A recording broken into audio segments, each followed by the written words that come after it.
ให้เพิ่นมาจุดธูปบอกทางตายายก่อนเนาะหรือว่าเจ้าที่เจ้าทางที่ปกป้องรักษาอยู่ในเขตที่เฮาเซาเฮือนนี่แหละพี่น้อยเนาะปลูกจักปีแล้วสิอ้ายหลังนี่น่ะเฮือนหลังนี่ปลูกกว่าปี2015โดย2015โอ้ก็ประมาณ10ปีเนาะโดย10ปี11ปีว่าการดำรงชีวิตคนเฮานี่ก็คันบ่เอาอีหลีรอก็บ่รอดเนาะบ่รอดกับการอยู่กันมันต้องดึงกันนี่ดอได้ดึงประคับประคองกันนี่ดอบ่หาบ่ได้กิน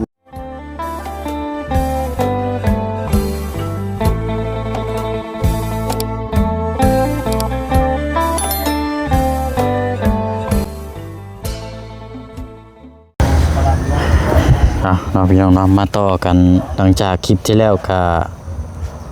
ลืมแจ้งพี่แจ้งน้องเนาะเพราะว่าแบตโทรศัพท์บ่เสียงเบิดพี่น้องเนาะก็เลยบ่ได้ฉากต่อเนาะอันนี้ทางอ้ายเพิ่นเจ้าของที่ดินพี่น้องเนาะเพิ่นมาเยี่ยมมายามแล้วก็มาฮู้จักนำความนำกันเนาะก็เลยทางอ้ายเพิ่นมาจุดธูปบอกทางตายายก่อนเนาะหรือว่าเจ้าที่เจ้าทางที่ปกป้องรักษาอยู่ในเขตที่เฮาเซาเฮือนนี่แหละพี่น้อยเนาะเอาเนาะทักทายสบายดีและสวัสดีพ่อแม่พี่น้องบทสุขูสุคนนะพี่น้องเด้อเนาะทางห้านอ้ายเพิ่นนี่ทางบ่เชียงเคยไปซื้อเนาะไปซื้อตู้เย็นแล้วก็เป็นตู้ใส่เสื้อผ้าหน้าแพรอยู่บ้านนาบอนี่แหละพี่น้องแถวบ้านพลม่วงเนาะเพราะว่าเขตของทางน้องปูนากับน้องไซนี่แหละพี่น้องเนาะอยู่ห้านเพิ่นห้านใหญ่ได้พี่น้องเนาะถือว่าโอ้เป็นห้านที่ไปซื้อตู้เย็นเนี่ยเนาะพี่น้องไล่เบิ่งคลิปได้พี่น้องเนาะอันนี้เป็นเจ้าของเพิ่นมาเมื่อวานนี้ทั้งแม่เราเมื่อวานนี้พี่น้องแม่ทั้งอ้ายเพิ่นนี่แหละพี่น้องเอาตอนนี้ก็ให้ทั้งอ้ายเพิ่นจุดธูปบ่ายบอกทางเจ้าที่เจ้าทางเนาะทางปู่ย่าตายายอยู่ในพี่น้องเนาะให้ปกป้องรักษาเอาเดี๋ยวสิได้จูดขี้เหงื่อน้ำแน่ได้พี่น้องทางบ่เสียงกันเนาะเพราะว่าลมกับอ้ายเพิ่นพี่น้อยสร้างความคุ้นเคยนำกันทางอ้ายเพิ่นก็สิไปแจ้งทางอำนาจผู้ปกครองเนาะทางในบ้านอยู่นี่แหละพี่น้องเนาะเพราะว่าบ้านหลังนี้ทางบ่เชียงก็จะอยู่กับทางทีมงานเนาะเอาถือว่าดีหลายมื้อนี้กับพี่น้องเนาะทางเจ้าของที่ดินเพิ่นมาเยี่ยมมายามได้พบเจอกันเนาะพี่น้องเนาะโอ้ยเอาอะไรพี่น้องให้ติดตามเบิ่งนำกันเนาะบ้านเนินซานหลังนี้ก็ดูแลพี่น้องเลยเนาะแต่ว่าถ้าได้รับโชครับลาบเนาะพี่น้องเนาะแต่ว่าเป็นแนวดีก็ห่วยถึงรางวัลนี่ก็สิต่อเติมอย่างดีได้พี่น้องเนาะเงินสารนั้นเป็นมองไหนมันหักมันเพก็ง่ายแง่ออกพี่น้องเฮ็ดใหม่เนาะทางน้องๆเนาะทางบ่อไร่บ่อนิ้วพี่น้องป่วยนักนอนอยู่เฮือนนุ่งเฮิมบนพี่น้องแต่ละคนเป็นไข้เป็นวัดเป็นไอโอ้ยเนาะสำหรับเฮาผู้มีนะแต่ว่าเป็นพอได้อยู่ซั่นซะไปอยู่พุ่นกะยังบ่ทันมีเฮือนได้แต่ว่าอยู่กำหานเลยโดยอยู่กำหานอันปลูกจักปีแล้วสิอ้ายหลังนี่น่ะเฮือนหลังนี่ปลูกกว่าปี2015โดย2015โอ้ก็ประมาณ10ปีเนาะโดย10ปี11ปีนี่เนาะ10ปีว่าง่ายๆปลูกแล้วก็โดยอยู่ได้ปี1ปี2บ่ปีเบิ่งเด้อ15 16 17ปี2018ใหญ่ไปพุ่นบ่แม่น2019ใหญ่ไปพุ่นตอนช่วงโควิดพอดีเลยเนาะอยู่ย้ายไปซื้อดินอยู่พุ่นแล้วก็ปี2018แต่ว่าไปบุกเบิกไปสร้างไปสาอยู่พุ่น2019พอดีไปอยู่ได้บ่ฮอดสิได้ปัดโควิดแล้วก็เปิดห้านบ่ได้แล้วก็อยู่แต่ว่าไปหาเลาะอันเก็บดาวเอาปล่อยดาวเก็บดาวเขาก็บ่อยากให้ไปบ่ได้แล้วแต่ว่าไปช่วงกำลังห้ามได้ช่วงน่ะเนาะ2019คันว่าอย่างนึงเฮาก็ว่าระบาดได้บ่เฮาก็รักษาสุขภาพเฮาแหละบ่ค่อยมีปัญหาหยังหรอกแต่ว่าระเบียบของบ้านของเมืองปัญหาบ่ไปให้มากปล่อยบ่เซาบ่หาก็บ่ได้กินได้เนาะโดยโควิดหลังโควิดมาก็ม่วนอยู่โอเคอยู่ค้าขายก็สะดวกเครื่องครับยังคนมาขายมาอยู่นี่ปีที่แรกๆก็คิดว่าอยากหาบนอยู่ซื่อๆนะบ่ได้คิดดอกว่าที่ตั้งห้ามถ้าเฮาปลูกห้ามนี่อยู่นี่มันก็บ่ มันอยู่ศอกหลีกเลยเด้ มันอยู่ในโชคดี แม่น มันต้องอยู่ติดทางมันค่าอาหารขายมันจังสีเหมาะ เนี่ยก็จะได้ยินตอนนี้แต่ว่าคือว่าของแล้วมันบ่ถึงคนนี้กันว่าอย่างนี้ยินเขานี่แหละ โดย ตะกี้มีกะลารถไป อืม บัดนี้เบิ่งไปเบิ่งมาก็โอ้ยต้องขอเงินบ่ถึงก็เอาทำนี้ก่อนไม่รู้นี่ก็แบบว่าพวกเพื่อนนี่อยู่เงียบดีเด้ประเภทว่าค้าขายเสือบ่ปานใดแล้วเพราะว่ามันเป็นทางต้อยเด้แต่นี่ก็มาก็30 ประมาณ30 30กว่าเมตรนี่แหละ 30กว่าเมตรจากถนนใหญ่เข้ามา ก็บ่ใกล้ปานใด โดย สำหรับในเมืองนี่โอเคเด้ โด นี่ ยในเมืองก็ถือว่าโอเค คันว่าเรื่องอาหารก็เหมาะ โดย เฮ็ดของข้าวของแถวก็เหมาะอยู่นี่เพราะว่าถ้ามันบ่อนอันนั้นหลายมันก็เงียบเนาะ ติดทางหลายก็ยาก แม่นเนี่ย ระยะเข้ามาอีกนิดนึงว่ามันลดล่างเล่นมันก็รบกวนเนาะคือว่าแหละ มันบ่รบกวนมันก็เป็นแบบว่าบอล บอลศอกลีกแน่ โดย คันว่าอยู่หนึงก็ได้ก็ดีอยู่ได้คันว่าอยู่หนึงก็มันก็เงียบดี โดยเงียบได้เย็น เจ้า แบบสบายแบบเป็นส่วนโตว มันเป็นส่วนตัวแด มันบ่ใกล้ติดทางก็บ่ได้ยินรถเสียงล่าง บ้นนี่ก็เหมาะอยู่นั่นแหละแต่คอยคิดว่ามื้อหน้ามื้อไหนคันลูก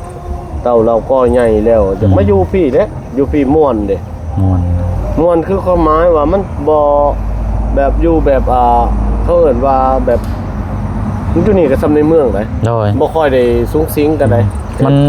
ว่าได้เครื่องของมันก็ซ้ำมีเบิดเลยเนาะ แม่นๆแต่ว่า ครบเบิดเลย แต่ว่าเรื่องเฮ็ดเฮือนนี่ก็เบิดเติบหนึงอยู่ดอก โอ้คันบ่อีหลีอีหลอนี่ก็บ่แล้วได้เฮือน ช่วงนี้ก็เครื่องของเนาะ ต่อไปนี่ก็จักสิเป็นจังไดเนาะว่าเพิ่นว่าเฮาเว้าบ่ได้เด้ซองบ่เห็นเด้อนาคตนี่ โดย จะได้ไป1,000 บาทต่อล้านกีบหรือว่าล้านป้ายขึ้นไปนี่โอ้อยู่ยากแล้ว โอ้นเติมน้ำมันเมื่อวานนี่ลิตร30เลย โอ้นั่นแหละจังหวะ ปกติเติม2ขีดนี่สิอยู่ประมาณราวๆ600,000เกือบล้านเมื่อวานนี่ป้ามาหยังอันนี้วะ เอาก็เติมเต็มทั้งข้างในนี่ก็ระดับล้าน2ล้านผมบ่จักเด้อนี่ เดี๋ยวนี้ยัน2ล้านอยู่ สองล้านปลายพุ่นน่ะจังเต็ม หากก็ขึ้น2-3มื้อนี่น้ำมันนี่ อันนั้นแหละจัง อ่า เพราะว่ามีแห่งนักกว่าโควิดอีกโอ้ โควิดยังบ่ได้ขึ้นปานนี้น้ำมันเนาะ โควิดนั่นช่วงคอยก็ลงไปปักเต้ ไปพี่น้องกันแต่งงาน อืม โอ้รถนี่ก็ไฟกลับเนาะระดับ 2-3 ล้านพุ่นแหละเติม2เทื่อดิ โดย ปัจจุบันนี้ป้าวันนักและแต่เฮานี่เฮ็ดจังได๋ขนาดรถอันนี้ก็ยังกินน้ำมันซ้ำนี่สิเป็นอันนั้นพอแห้งอีก ก็คือว่าหั่นแหละหมู่อยู่ได้สำาใดเฮาก็อยู่ไปเนาะ โดย มันก็บ่แม่นว่าง่ายๆคนลาวเฮามันก็อยู่ง่ายกินง่ายอยู่แล้ว โดย แต่ว่ามันความกดดันมันก็มีแต่ละครอบแต่ละพวก อืม ตะกี้คิดเสียว่ามื้อหนึงมื้อละแสนนี่ก็ซื้ออยู่ซื้อกินก็คุ้มอยู่เด้เดี๋ยวนี้บ่ได้แล้วมื้อละแสนลงตลาดเช้าหนึงก็หมดละ กับข้าวก็30น้อยเดียวนึงเนาะ แม่นๆ อ่า กินหลายกินบ่ คือนี่ก็เต็มที่ก็ถ้วย30 40 แม่น 50มันก็ โอ้บ่คือแต่ก่อนแตกต่างหลาย แตกต่างหลาย อ่า มันบ่คือแต่เดี๋ยวนี้มันกับเดี๋ยวตะกี้มันคล้ายๆกับว่ามันเปลี่ยนเป็นคนละอันนั้นเลยนะ โดย พลิกไปไวว่าอีหลีได้ว่าเพิ่นว่าอันการดำรงชีวิตคนเฮานี่ก็คันบ่เอาอีหลีล้อก็บ่เลาะเนาะคันว่าบ่เลาะกับการอยู่การ มัน กิน ต้องดึงกันดีดอได้ แม่ ดึง น ประคองกันดีดอ บ่หาบ่ได้กินเด้ โดยถ้าบ่ดื้อดีดอก็แม่น แม่น คือว่าแหละมันต้องดื้อมันก็จนล่มพุ่นแหละ ซ่านเฮาสังสาเบิ่งก็ว่าเรื่องพ่อค้าเซาขายก็ต้องเอาเฮ็ดหลายแนวหลางอย่างแน่นะคันว่าเฮ็ดแต่อย่างเดียวก็บ่คุ้มคือเซาให้เซาสวนนี่ก็เฮ็ดแต่สวนก็บ่รอด แม่นต้อง เฮ็ด เฮ็ด หน้านํ เฮ็ดสวนปลูกมันน้ำเนาะ ปลูกมันต้นปลูกไม่วิกเดี๋ยว หลาย นี้ สิ่งหลายอย่าง ไม่วิกก็ลงราคาแล้ว อ่า จังได๋ได้มันสิ่งที่มันมีมาแล้วมันแบบว่าบ่อยากเป็นราคาหรอกนะบ้านเฮาเฮ็ด โดย มันต้นกับพี่กายนี่ก็โอ้ผู้ใดก็โอกเลยมาปีนี้คือว่าใครๆเด้ใครเด้กับค่าของฟีดสูงหมดแล้ว ค่าของชีพมันแหละการกินพวกในอยู่ในกินเฮามันก็เพิ่มขึ้นกว่าปีที่แล้วพุ่งหลายเติบอยู่ ลายเลย ตามที่ทั้งน้องเฮ็ดเวียกงานแบบนี้เพราะว่าซื้อเครื่องของไปแจกเด้ เจ้า ปีที่แล้วธรรมดาตกมาปีนี้แบบพุ่งขึ้นไปอีก เออ ว่าป้า ไปแจกไปย้ายนี่ก็คันเว้าจังหนึงก็จักสิว่าใจเนาะถ้าเจ้าไปนี่ก็เนาะ โดย มันก็อันนั่นอยู่บ่ แต่ว่าทั่วถึงอยู่บ่รู้ว่าจะได้ มันคำว่าบ่ทั่วถึงมันก็ เออ เป็นบางพื้นที่ได้ เจ้า ว่าทั่วถึงนี่ก็ยังเนาะ อืม แต่ว่าเฮาก็ไปตามกำลังเฮา โอ้น่ะ ตามกำลังตามศรัทธาเฮาหั่นแหละ อืม เท่าที่เฮาซอยได้ เจ้าเออโน่ โดยว่าก็ แต่ว่าที่เจ้าบ่อนุญาตซักนี่ก็จะข้ามขึ้นบ่ได้เงินเดือนบ่หรือว่าใด โดยเฮา ๆอือฮึ เฮาถ่ายลง YouTube เด้เฮา เจ้า ถ่ายลง YouTube แหละ อือฮึ แต่ว่าเพิ่นเบิ่งให้แล้วเฮาไล่ยอดวิวเลยพี่น้องเพิ่น อืม ไล่วิวหลายก็เพิ่น เจ้า ก็ได้จากได้ไล่จากผู้เพิ่นเบิ่งให้ โอ้ นะ ดีๆ โด ๆโน่ ยผู้เพิ่นเบิ่งให้แล้วเฮาก็ได้เงินเดือนจากตัวนั้น โอ้ เงินเดือนก็ เจ้า ได้เงินเดือนมากับมูลเฮ็ดเวียกตัวนี้ละ โอ้ เติมน้ำมันซื้อเนื้ออยู่เนื้อกินไปฝากพี่น้อง โอ้โน่ ไปถ่ายคลิปซื้อข้าวซื้อน้ำซื้ออาหารเนื้ออยู่เนื้อกิน บ่อนุญาตซักแบบไปที่เจ้านี่ครอบครัวบ่ได้ไปนำเนาะ บ่ได้ โอ้ ครอบครัวก็อยู่บ้านเพิ่นก็เฮ็ดเวียกอยู่บ้าน แล้วเพิ่นเข้าใจเฮาอยู่บ่ล่ะเฮาไปแบบนี้ ตอนแรกๆนี่ก็ อือฮึ จุดยูนโทรศัพท์แตกเครื่องนึงหมดแล้วไอ้เว้าแบบ โน่ ขออนุญาตนํแบบว่า เออ มันกลับ อืม ลึกจังซี่นะแบบว่า แม่น ทางมันไปไกล เจ้า เพิ่นก็ว่าหันไปนี้แบบบ่เข้าใจกันจังซี่ มี นะ การสงสัยเนาะ โดย เออ จนได้ทุบโทรศัพท์ทิ่มนู่นนึงพอแล้วทางน้องอ่ะ เออ จนได้หลายระยะ ก็คือกันนะ ระยะมานี่ก็พอเข้าใจได้ก็เออ เป็นนี่ชั่วโมงนี้ก็ถือว่าโอเคแล้วบัดนี้นะ โดย เพราะว่าสิ่งที่เฮาเฮ็ดไปเนี่ยเฮา อือฮึ เฮ็ดด้วยจิตด้วยใจแบบ เจ้า เฮาบ่ได้แบบไปในทางที่บิดเบี้ยวเด้ เออ แรกๆก็บ่เข้าใจปานใดทางครอบครัวก็ยังมีพิษมีเถียงกันอยาก อืม ใช้อารมณ์อยู่ แม่นแล้ว แต่ว่าระยะ 1-2 ปีมานี่ก็มันมีผลที่เฮาเฮ็ดแต่ เจ้า ทางครอบครัวก็ตอบรับนำก็ถือว่าได้ดีนำก็เลย โดย เข้าใจนะ เออ เดี๋ยว นั้นเพิ่นนี่มีสร้างครอบครัวนี่ได้ลูกจะคนบ่ เขา เจ้า ได้ลูกสาว2 คน โอ้เจ้า โดย อือฮึลูกชายบ่ได้ ผู้ชายบ่มีเลย มีเนาะโอ้เจ้า อ่า อืม มันคันสิเว้าก็ อือฮึ ทางเชื้อสายนี่มีแต่ผู้หญิงเบิดได้ โอ้เนาะเป็น ทางอันทางเมียก็ เป็นลูกกอ เป็นทางเมียก็ อือฮึ มีแต่ผู้หญิงเบิดไหน เจ้าโอ้ ทางนั้นก็ว่าทางน้องนี่ก็ทางแม่นี่ก็เป็นผู้หญิงทางนี้ก็ เจ้า มันก็เลยมีแต่ผู้หญิง เออ ทางลุงทางนั้นก็ได้ลูกผู้หญิงเบิดคนสองคน ไปหาแบบว่าลงเฮ็ดเวียกบ่นั้นบ่นี้แหละก็แบบว่าเอาครอบครัวไปนำกันว่าบ่แม่นเนาะ บ่อ้ายเฮาสิไปเป็นทีมงาน โอ้ ไปเป็นทีมงานเวลาเฮาจะเดินทางไปใจเฮาก็สิแจ้ง อือฮึ แจ้งก็คือเข้าไปบ้านนี่เฮาก็สิไปแจ้งอำนาจผู้ปกครอง เจ้า ว่าเฮามาแจกเสื้อผ้าหน้าแพร อือฮึ เอาในอยู่ในกิน เจ้า ประมาณนี้นะอยู่ในกินทางเพิ่นก็ ก็ช่วยเหลือสังคมบริโนาะ โดย เพิ่นมาเนาะ ก็ คักอยู่ มันก็หลายมุมมองที่เฮามุมมองถ้ามุมมองหนึงว่าเฮาไปสิมันก็ถ้าว่ามุมมองอันตรายนี่มันก็หลาย แม่นแล้วคันมา มันก็เสี่ยงทางนั้นก็เพราะว่า ด้านลบนี่ก็ โดย โอ้อันตรายคือกัน ล้านลบนี่ก็ถือว่าหลายแต่ว่าเฮามีแต่หลีกเลี่ยงเอานะ แม่น ว่าหนึ่งมากับผู้คนเนาะ แม่น ผู้คนแค่จ้องตาผู้ถ้าเพิ่นสิเฮ็ดเพิ่นก็อันนี้นะ อือฮึ แต่ว่าเฮาก็เอา แต่บ่เป็นหยัง เอาความดีหั้นแหละเอาความดี เฮาก็ไปแต่ละบ้านเฮา โดย เสนออำนาจกันจะตั้งเพิ่นเห็นดีเห็นงามแล้วก็ไปได้มาได้ โดย เขาก็บ่ได้อันนั้นดอกคันเว้าอย่างหนึงก็ดีเด้บ้านเฮาเมืองเฮามันมีแบบว่าเขาเอิ้นว่ามีการช่วยเหลือกันแบบนี้ก็โอ้ยมันก็ โดย ได้เห็นแต่ละบ่องแต่ละบอนเขาก็ดีใจ ไป ดี หลาย ใจบ่ว่าเฮา หลายมุมหลายบอนเนาะ หลยมุมหลายบอน เอ้ย ความจริงข่อยอยากให้มีทีมหลายเติบด้วยเนาะทีมงานแบบเคย ประมาณ10 12คนน่ะ โอ้ 12หลายอยู่ 12ทีมบ่หรือว่า12 12คนน่ะ 12คนเท่านั้นซื่อๆเนาะ โดย เออ เฉพาะในทีมแต่ว่าก็อีกจำนวนหนึงก็มีอีก บ่ นะ ว่าอนุญาตอันที่ว่าเพิ่นไปช่วยเฮ็ดเฮือนเฮ็ดซ่านบ่นั้นบ่นี้นี่ก็เพิ่นเงินแบบอันนี้เพิ่นมาช่วยนี่เนาะ โดยเป็นเงินแบบว่าเป็นเงินศรัทธาจากทางผู้ใหญ่ที่เพิ่นเบิ่งคลิป เจ้า เพิ่นเห็นทางครอบครัวนี่ว่า อือฮึ เป็นแนวใดอคติแบบใด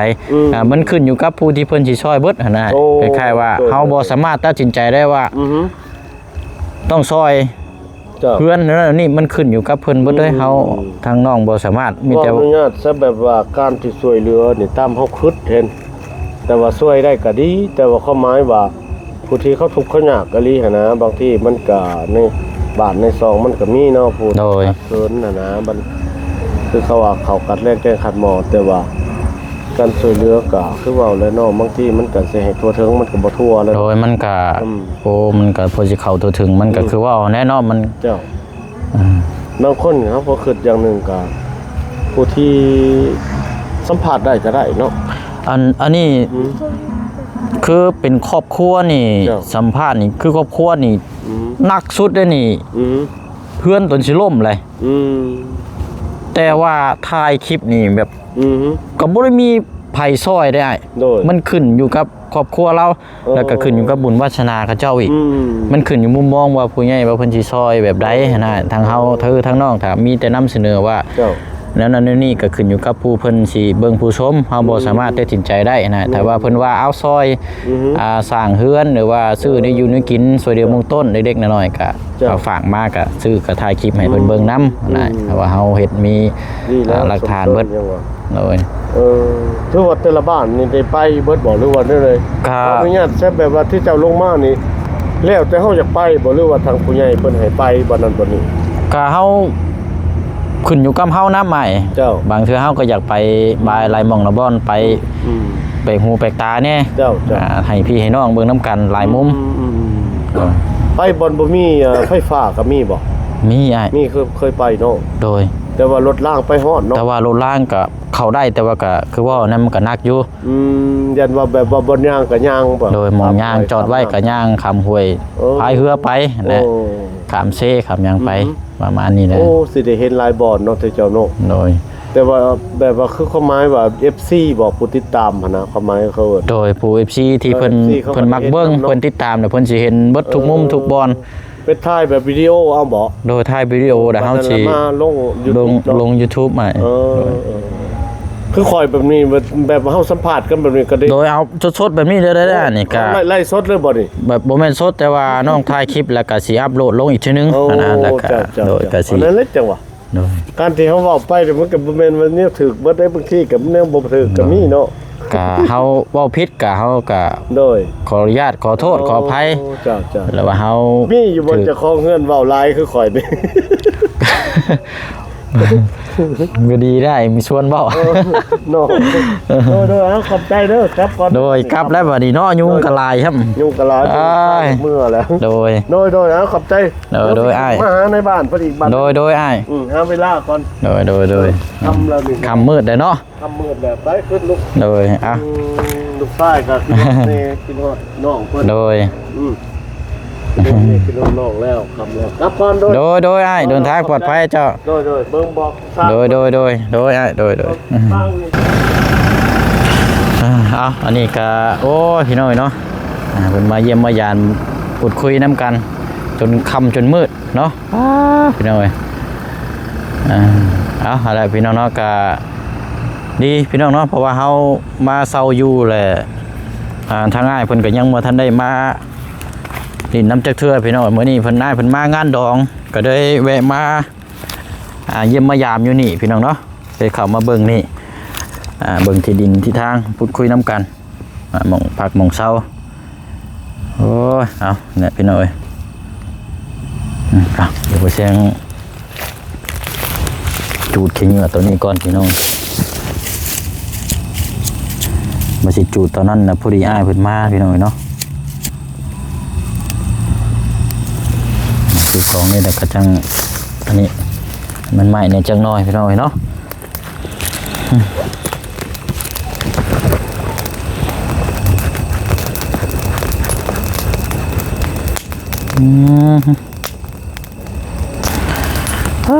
เนาะเอาอะไรพี่น้อยเนาะก็มีแต่ว่าคำมืดแน่จังน้อยพี่น้องเนาะคลิปนี้ก็พูดคุยกับไม้เพิ่นแล้วก็ถือโอกาสเนาะพูดคุยแล้วก็ให้พี่ให้น้องรู้จักน้ำกันเอาพี่น้องเนาะโอ้ห่อนแห้งแล้วบาดนี้พี่น้อย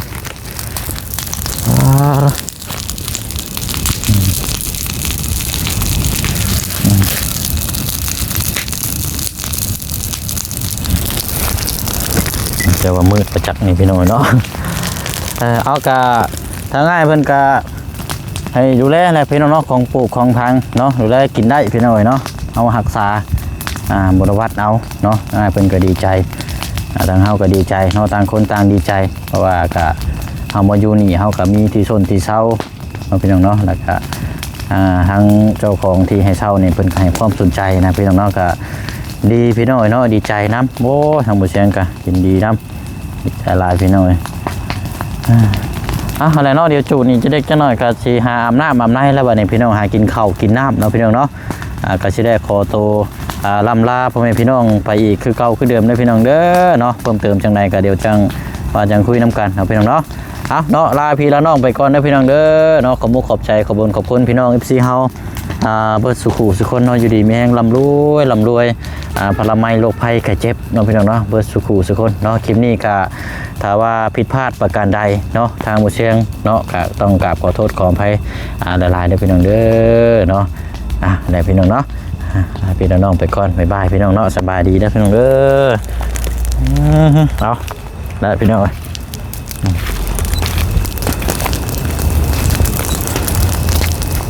ส่วนจังหน่อยเนาะ